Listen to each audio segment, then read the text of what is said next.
So today is Friday. It is Yud Zayin Cheshvan. I believe it's the anniversary of the Mabul, I think. Believe it or not.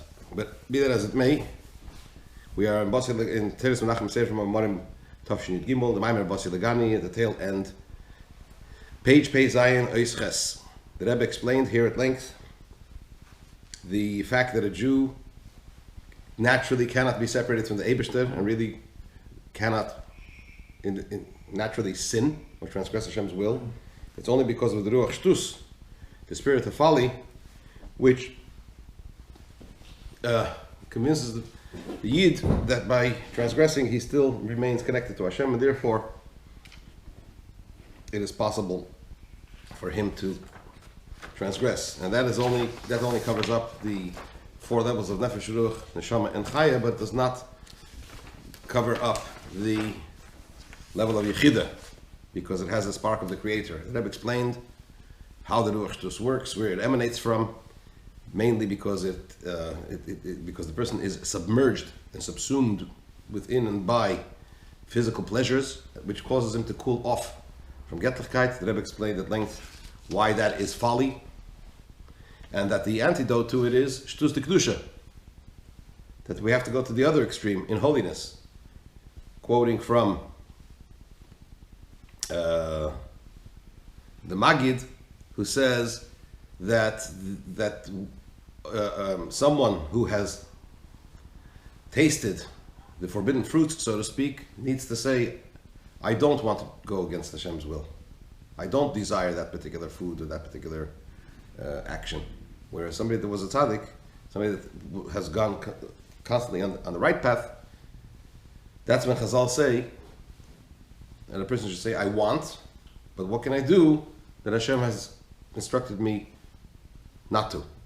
So that is for Misha Hilach B'derech HaYeshara, whoever went on the right path all the time. But somebody that has transgressed has to say, I don't want. And that's the idea of Shtus Dikdusha. And through that, that's the Atzei Shittim. That's the construction of our own Mishkan and Mikdash within ourselves, the B'sei Cham, right? B'shachanti B'sei Cham. V'asu the Mikdash B'shachanti B'sei Cham. We should make the temple and I will dwell within them, says Hashem, within every Yid. So we constructed with the Atzei Shittim, with the acacia woods Shittim from the expression of Shtus, but Shtus Dikdusha. So that's where we're up to, chapter 8.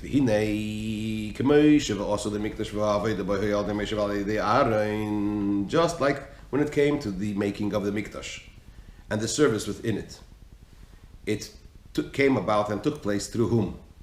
Through Moshe and through Aaron. And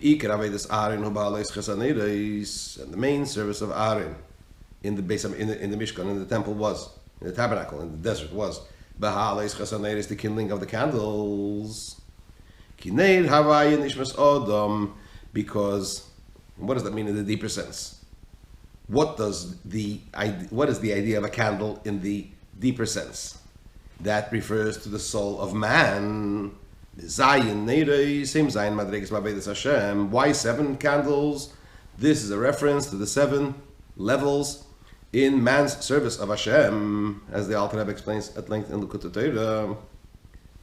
The Inyan Aaron Oeves Abrisu Makarvan LaTorah. What is the idea of Aaron? The idea of Aaron is, as it says in Pirkei Avos in the Ethics of Our Fathers, chapter 1, that Hillel said that Aaron's character, the special characteristic of Aaron was that he loved Hashem's creations and he brought them close to Torah. That also those that are distant from Hashem's Torah and from serving Hashem, which that's why they're called Hashem's creations, because that is their only virtue. The fact that they are what? They were created by Hashem. They have no other virtue. Only the fact that they were created by Hashem. Their only virtue is that Hashem created them. So even over there it says, concerning them, it says that Aaron is Oyeves Abriyos, he loves them. These Yidden that are at this level, these people that are at this level, that the only virtue that they have is that they're created by Hashem, and also them, he is Mekarav on the Torah, brings them close to the Torah. So Hahine Gam Bohem, also in them, Himshich Bechinas Ahava. He drew down this idea, the level of Ahava. Ahava Rabba. The Zehu Klolos HaHefresh bin Aved Avram Aved Aaron. This is the general difference between the love of Avraham and the love of Aaron. Aved Aaron Aved Rabba. The level of Aaron is the idea of Ahava Rabba, whereas Avram, it was a lesser Ahava, meaning to say that the level of Ahava, of love, that Aaron infused and drew down within Yidden stems from a higher level which has no boundaries. That's why it reached even those that were Bries. Right? And Val Yedei Moshe v'Aaron Hoyam Shachas b'Mishkan. And it was through Moshe and Aaron that all the divine flowings, as it were, the drawing down of Getlichkeit into the Mishkan, that they took place through whom? Through Moshe and Aaron. Now, just going back to this first line that the Rebbe said in Eis Ches, the Rebbe says that the V'osuli Mikdash v'Aveda, the construction of the Mikdash, the making of the Mishkan, and the service within the Mishkan took place through whom? Through Moshe and through Aaron. So on a simple reading, it could mean that who constructed the Mishkan, as we know. Generally, if we just look at it at face value, it was Moshe. What was Aaron's role? He performed the Aveda. He was the Kohen. He performed the Aveda in the Mishkan, right? From the 8th day of the Vahi Bayim Hashmini, from the 8th day of Miluyim, the first 7 days it was Moshe who was busy with the. Yeah. But from the 8th day on, when the real thing came and kicked in, as it were, so it was Aaron. So if you take a look at the last word on line 1, there's a Yud Zayin, right? A note Yud Zayin. So the Rebbe gives a number of references. He says, have a look in Tractate Shavuos, chapter 2, Mishnah Beis, and in the Tosfos Yom Tov there. And then he goes on in the brackets and he says, this is not like the Yerushalmi in Sanhedrin chapter 1, Halacha 3. And then he refers to Yuma and to the Mashah over there. What's the discussion? The discussion is whether Aaron had a role in the construction of the Mishkan.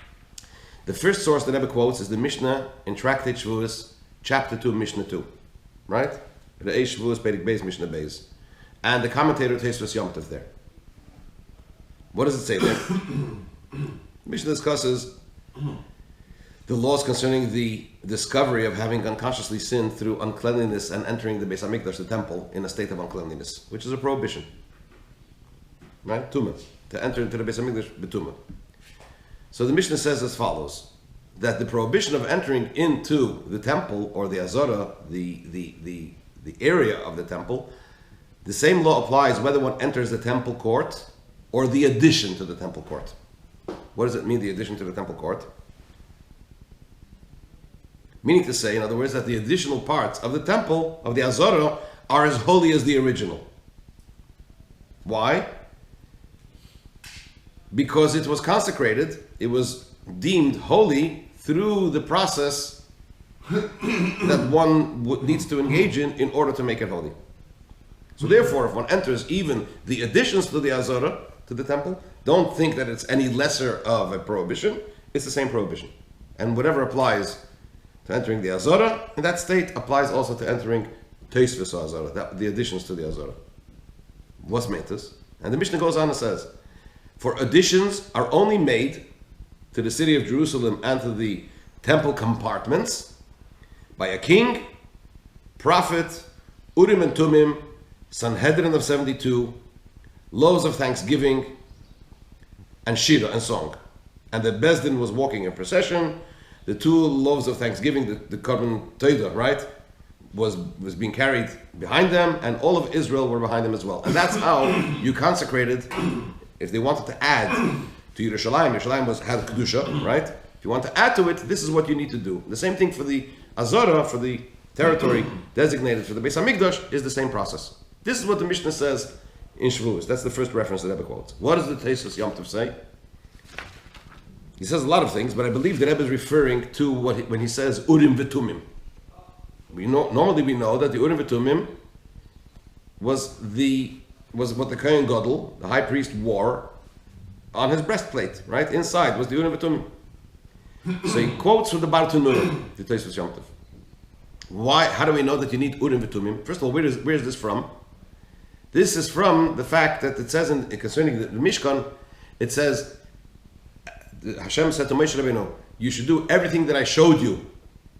V'chein ta'asu, and so you should do. It's repetition. And so you should do? So the drash is, you learn from it, l'deiros, for all times to come. This is what you should do. In other words, the way you dedicated the Mishkan in the desert in accordance to the instructions that I gave you at that time, that's how you dedicate the Mikdash, Yerushalayim, in future time as well. So let's look, if that's the case, what took place at the Mishkan. So one of them was the Uri V'Tumim. So the Bartanura explains, what does it mean, Uri V'Tumim? Achiv Kohen Gadol. Moshe Rabbeinu's brother was the Kohen Gadol, Aaron was the high priest. V'hoyu sham Uri V'Tumim. And the Uri V'Tumim were there. This is a quote from the Bartanura. Says the Tosfos Yom Tov Kleimar, he explains. This is what it means. Since Moshe Rabbeinu's brother was the high priest, if that's the case, the Urim V'Tumim actually was there as well.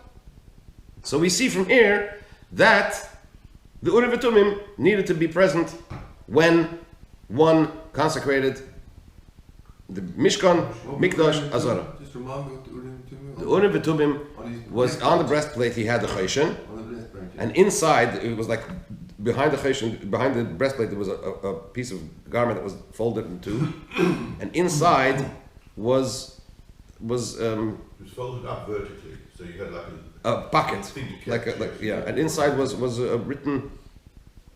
What was written there? Then Shemus, names of Hashem, and that the Urim V'Tumim was when you would come and ask, and the light, the different letters on the stones on the breastplate would light up, and you were able to read Hashem's answer, right? That's when they went to. But this was the Urim V'Tumim, right? They had all the way up to the base of Mikdash. Yeah. When did it stop? I think it was one of the 5 things that were lacking in the second base of Mikdash, if I'm not mistaken. But be that as it may, this is what Rashi, the Bartanura says. It's also Rashi in Masechet Shavuos in the Talmud. It says, being that Aaron was there, so naturally the Urim V'Tumim was there because Aaron was wearing the Urim V'Tumim. So Tosfos comes along and asks a question. Says the Tosfos Yom Tov quotes Tosfos. This is quoting Tosfos from Masechet Shavuos, Tractate Shavuos in the Talmud. He asks a question. He says, even though Aaron was present when the Mishkan was built, did they then ask the Urim V'Tumim, like they did for other occasions, whether they should build a Mishkan or not? Aaron only became the Kohen when? On the 8th day. The Mishkan was built before. So how could you say that the Urim V'Tumim was consulted for the construction of the Mishkan? It doesn't make any sense. It didn't even exist when the Mishkan was built. That's what Tosfos' question is. So this is what the Rebbe, I believe, refers to. So in other words, according to Tosfos, it would seem that the Urim V'Tumim could not have meant Aaron. So that's Tosfos' question. So indeed, there are other Rishonim like the Ritva who says that the Urim V'Tumim here does not mean Aaron. It means, in other words, he goes along with Tosfos, and he says it means the fact that there was revelation on the mountain when Hashem said to Moshe Rabbeinu, this is what you should do, this is what you should do, and so on and so forth. That's the same thing like Urim V'Tumim. What's Urim V'Tumim? Urim V'Tumim is Hashem's communication, how you should do things, right? So he says that's, and there are all sorts of other answers that are given. However, and this is what the Rebbe says in the brackets, this is not, in other words, Tosfos' question, where he queries whether Urim V'Tumim could mean Aaron, because the Mishnah doesn't say Aaron, it says Urim V'Tumim, right? Rashi explains that it means Aaron because he was there. Tosfos says, he questions whether it could mean Aaron, because the Mishkan was built before Aaron was wearing the Urim V'Tumim. However, the Rebbe says this is not like the Yerushalmi, because the Yerushalmi in Sanhedrin, over there's a Mishnah in Sanhedrin also that says that you only add to cities and to the courtyards, to the temple courtyards, by the Bezin of 71, and the Gemara there. 2 you said last time. I made a mistake. It's 71. Sanhedrin is 71. So the Gemara goes on and says, Rabbi Huna, the son of Abchia, brings from the Torah, it says, he quotes the same pasuk from where you learn that for all time to come you have to consecrate temple courtyards and additions only to do the same process you did in the Mishkan. And the Gemara there in Yerushalmi enumerates what went on. And it says Moshe is a melech, was the king, and a prophet. Aaron elu urim v'tumim. And because Aaron was there, that means the urim v'tumim. So according to Yerushalmi, it's clear that what? That when you refer to urim v'tumim, it actually means Aaron and the urim v'tumim. Then the Rebbe also brings from Yuma and from the Chedush HaGodlis. Aaron with the Urim V'tumim. Yeah. It doesn't mean Aaron. It means Aaron with the Urim V'tumim. Yeah. So in other words, how do we know that you need the Urim V'tumim? Because Aaron was there, meaning to say Aaron wearing the Urim V'tumim. So this is the discussion. Then the Rebbe also quotes from Yuma.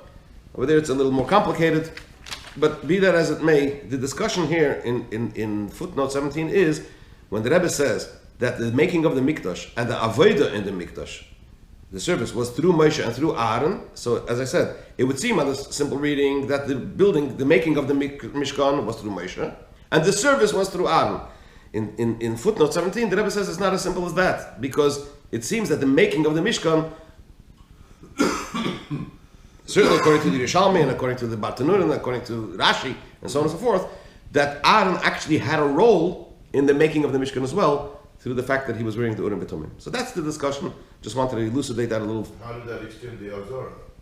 Well, no. The Mishnah says separately that if Bezdin or the leaders of Yidden at some point decide that they want to extend the Azara, the question is, what process do you engage in order to extend the Azara? And from there we can extract, because you're basing it on how the Mishkan was made, you can extract what actually took place over there. So the bottom line is that there's strong evidence to point to the fact that Aaron actually had a role in the construction of the Mishkan, not only in the service of the Mishkan. That's the point that everyone wants to emphasize. Maybe not as the high priest. Maybe just help your brother. I mean, he's struggling. So maybe it's referring to the 8th day when it was consecrated, actually, because that's when he... Although Moshe Rabbeinu himself he was the Kohen for the 7 days, running up to the 8th day. He was training Aaron, so Moshe Rabbeinu served as a Kohen for those 7 days, but it wasn't the real deal. Yeah. The real deal was the 8th day. So this is the discussion. Urim V'tumim is specifically mentioned in the Torah, right? Absolutely. Yeah. In Chumash, in Pashas Chumash. Chumash. Absolutely. Sure. This reference to Torah Or on the Ahavat Rabbah, Yeah. well, what is that about, you know?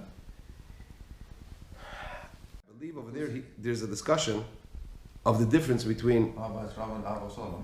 yes, or I think it's a difference in whether the Ahava emanates from. It's like when it says concerning Rav Chesed. There's Chesed and there's Rav Chesed. Chesed is regular, like Chesed. Chesed of Atzilus is Chesed. Rav Chesed emanates from Keser. It's from a higher level. And I believe he says the same thing concerning Ahava Rabbah by Aaron HaKohen, that it emanates from that level. The Ashkenazim, They say Ahava Rabbah. Yeah. we say Ahavat Solom. Yeah, we say Abba Shalom, they say Abba Rabbah. So Ahavat Solom is lower. Because it depends which madregi you're up to, in terms of the davening.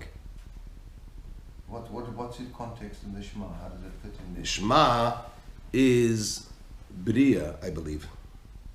We start, the you start davening with is a Asiya. ladder. Yeah. You go from Asiya to Yitzira Yitzira. to Bria to Atzilus. Right, So I believe that, again, I have to look it up again, but with limited liability, I will say that the levels that we're talking about at that time are within the context of I see. lower, so to speak. So we say Ahavat or Olam. which connotes Bria. I believe so, but again, let me look it up again. But it's something to that effect. So, and it was through Moshe and Aaron that all the drawing downs of the divine energy came into the Mishkan. Is there a Torah over there? And Moshe and Aaron were both equal. They're downstairs. They're right there on the bottom. They're there. So too it is in every generation. Thank you. That there is the expansion of Moshe in every generation. The Rebbe mentions over here that Moshe and Aaron were both equal, meaning to say that they both played a role in the divine connection between Hashem and the Yidden. And I believe that the Zohar says, this is from Tikkun Zohar, so it was like a partnership between Moshe and Aaron. They each, in those days, they had a distinct role. Each one was focused on a different aspect of the connection between Yidden and Hashem. Later on, it was all wrapped up in one. So when we talk about the expansion of Moshe in every generation, it includes also the aspect of Aaron. What Aaron's role was during the era of Moshe and Aaron, later on that is sort of combined and carries on through the expansion of Moshe in every generation. Or Bifrat HaNesim, particularly the Nesim, we're talking about the Rabbeim, the Rebbes. Shekol in your name, Heim B'Teira, Heim B'Mitzvahs, Heim B'Hagis Yisrael, Heim B'Avas Yisrael, B'Avas HaTeira, B'Avas Hashem. Particularly the Rabbeim, the Nesim, all their everything that they're occupied with, whether it is Torah, whether they're engaged in Torah, whether they're engaged in the performance of mitzvahs, whether they're engaged in leading Yidden, they do it all with Ahavas Yisrael, with love for their fellow Jew and love of Torah and love of Hashem. Or be'inyan Ahavas Yisrael, and concerning Ahavas Yisrael, love of Yidden, the previous Rebbe adds in the name of the Alter Rebbe, Asher v'ahavta l'reicha kamecha. He quotes the Alter Rebbe saying that loving your fellow man who cleave lev'ahavta savaya lekecha ugdei l'Ahavas Yisrael. Right? Loving your fellow man is a vessel to loving Hashem, and Ahavas Yisrael is greater. Why? The oyev masha ha'ov, because Hashem loves Yidden. So if a Yid loves another Yid, he's loving the one that Hashem loves.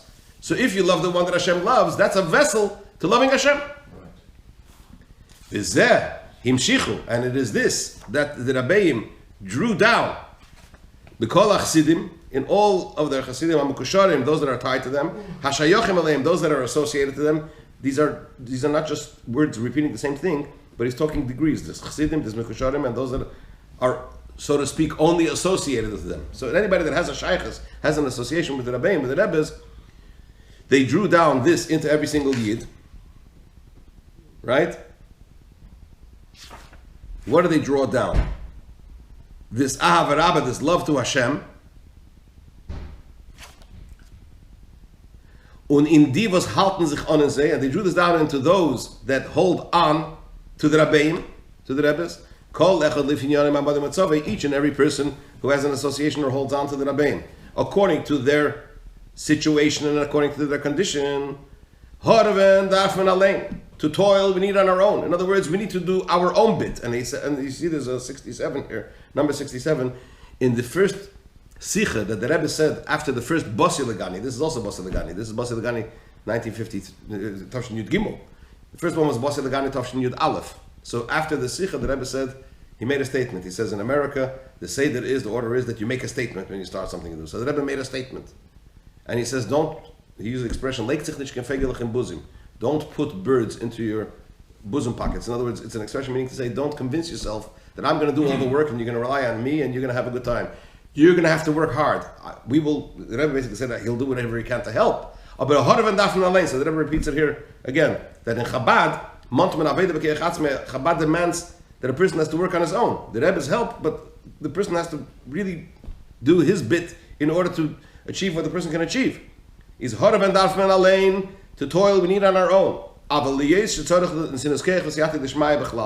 Being that a person generally needs the infusion of strength, the empowerment, and the help from heaven in general, particularly, a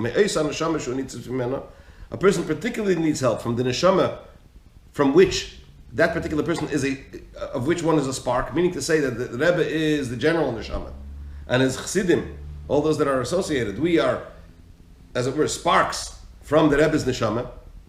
So we need help from him as well. It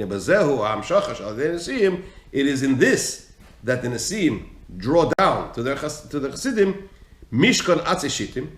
They draw down this idea of this mishkan, the mikdash, right? The mishkan that was made from the occasion with atzeshitim, which means the shtus de kedusha.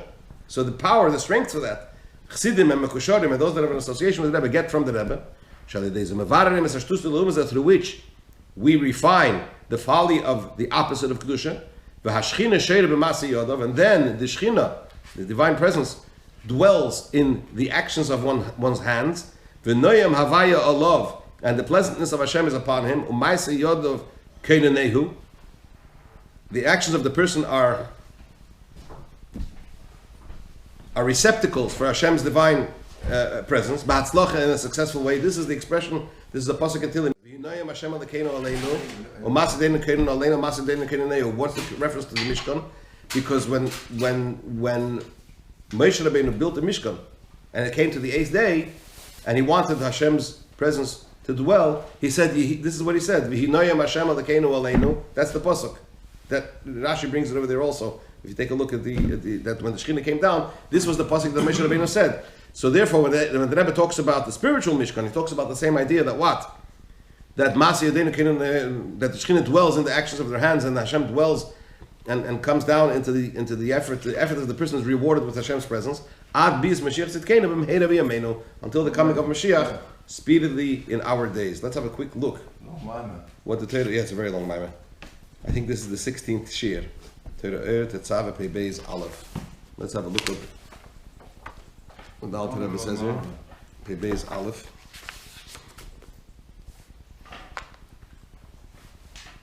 Make a seal in that Maimah.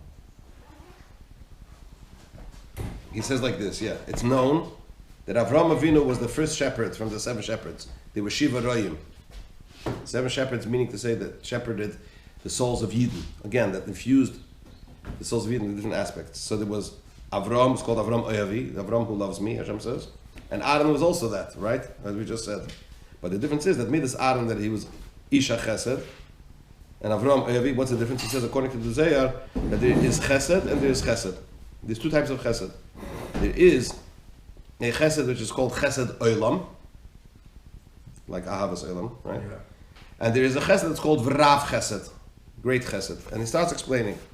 That's all about Rabbah. So he says the level of Chesed Olam is a Chesed which is bestowed upon the person. It's a Serusa de La'ela. Chesed comes from above, right?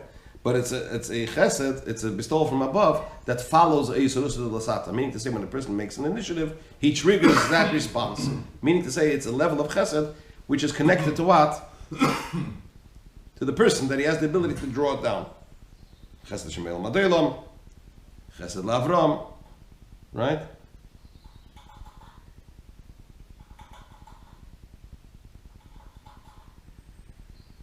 Yeah. So he says like this, but Rav Chesed is something which is much greater. This is a very high level. It's much higher than Chesed Olam, because Chesed Olam is from the level of creation of Ishtalshalus, in the normal order of things, right? So there's a relationship between the person and that level. But Rav Chesed is far beyond. This is the revelation and the drawing down of the and the clothing of the Ein Sof in Chochmah and Chesed. So it's basically from Kesed. That's the idea. That Avad Chesed Olam It's a low level. is a lower level. Why do we? Rav Chesed is higher. Sorry? So we have. No, it's because in davening, that's where they say that's where we're up to. We're up to Rabbah. We're still in Shtalshalus. Yeah. But why did they do it the other way? That's why the Alter Rebbe chose it. There must be a reason. Yeah. Same idea. Gotta check it out. Huh? Got to- Okay, and in fact, at the end over here of the Maimer, there are 3 comments of the Rebbe. They asked the Rebbe 3 questions on this Maimer. One question they asked the Rebbe was, the Rebbe mentioned that when a Yid does an Aveda, he transgresses, he is lower than a non-Jew, Umas Ha'olam, Yeah. because they never sin. Frekt Rakash, what do you mean they never sin? We see that there are non-Jews that worship idols. That they do sin. So the Rebbe answers, he says the answer to that is, it's because of the Ruach Shtus. They also have a Ruach Shtus.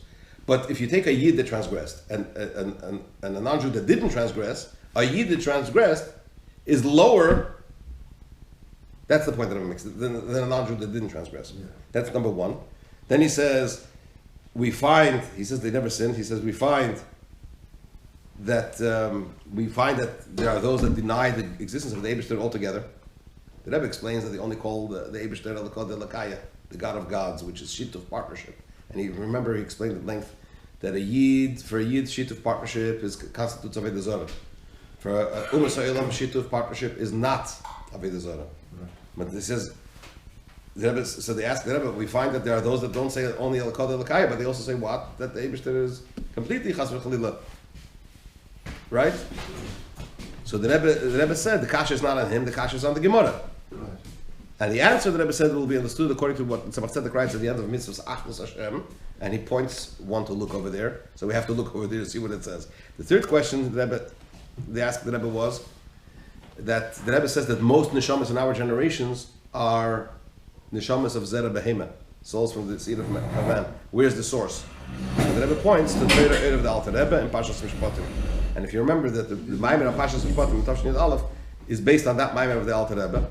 The Rebbe's Maimer Tavshin Yud Aleph, Eila Mishpatim, is based on that Maimer. And at length he speaks about the idea of, I believe, of Zera Adam and Zera Behema. Not that I can remember it, but You can always refer back to the recording. that's true. But the Rebbe points to that source. Anyway, this is the end of this Maimer Basi Legani. Right. And next week, in Mitzvah Shem Sunday, we're starting the Maimer Kisisa, Parshas Shkolim, which is Vorcha Chedesh and Erev Chedesh Adar. So we're swiftly moving on from Shvat to Adar. We're Hopefully, at some point, we're catching up. catching up. Thank you. I just want to point out one more thing before we go on. That concerning this Maimer that we're just doing Basi Legani, there's a letter. I found a letter from the Rebbe. He wrote Yud Aleph Shvat Tovshin Yud Dalet. That means the following year, because this is an edited Maimer, right? The Rebbe edited it. I believe he edited it for the following year, if I'm not mistaken. But in any event, the Rebbe writes to the Rav Agon, Rav Chosid, Merener, Rav Schneier. It's probably, I think it's the Rav of Kfar Chabad. I'm not sure. But he writes a long letter over there, discusses, he was complaining that he doesn't get any answers. The Rebbe said he doesn't answer, not because he has any complaints or anything, but rather because he gets so much mail and there's a certain priority list. The Rebbe goes through very interesting how he prioritizes his responses. They shouldn't read into it much, they should continue writing, and actually the Rebbe says, why am I not getting any letters from you, etc. Then he says, he concludes like this, which is relevant to our Maimer.